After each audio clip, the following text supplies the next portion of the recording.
আমি বলছি শুনেন, আমি বলছি মোহনার সাথে যে সম্পর্ক ছিল এটা গোপনে রাখছিল। আমার মেয়েকে ঠকাইছে, আমার মেয়ের কাছ থেকে টাকা খাইছে, আমার মেয়ের সাথে প্রতারণা করছে, সেটার বিচার চাই। আপনি উল্টাপাল্টা প্রশ্ন করছেন কেন? 2 লাখ টাকা খেয়েছে। 2 লাখ একটা স্টুডেন্টের কাছ থেকে কত খাইতে পারে আপনি তো সেটা বুঝছেন। আমরা 2 লাখ টাকা কোথায় পেল? আমার অ্যাকাউন্টের থেকে দিছে, আমার অ্যাকাউন্টের থেকে দিছে। তার মানে আপনি এর সাথে জড়িত। আপনি বলছেন যে আপনি জানেন না, এখন আপনি নিজেই বলতেছেন। না না, আমি তো জানি যে টাকা দেওয়ার পরে তো সে স্বীকার করছে যে দিছে। মেইন উদ্দেশ্য ভাইরাল হওয়ার কিনা এটা একটু ক্লিয়ার।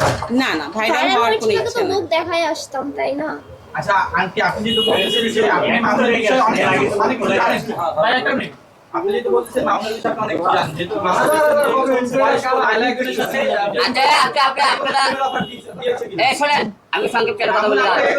অফার দিয়েছে এক মিনিট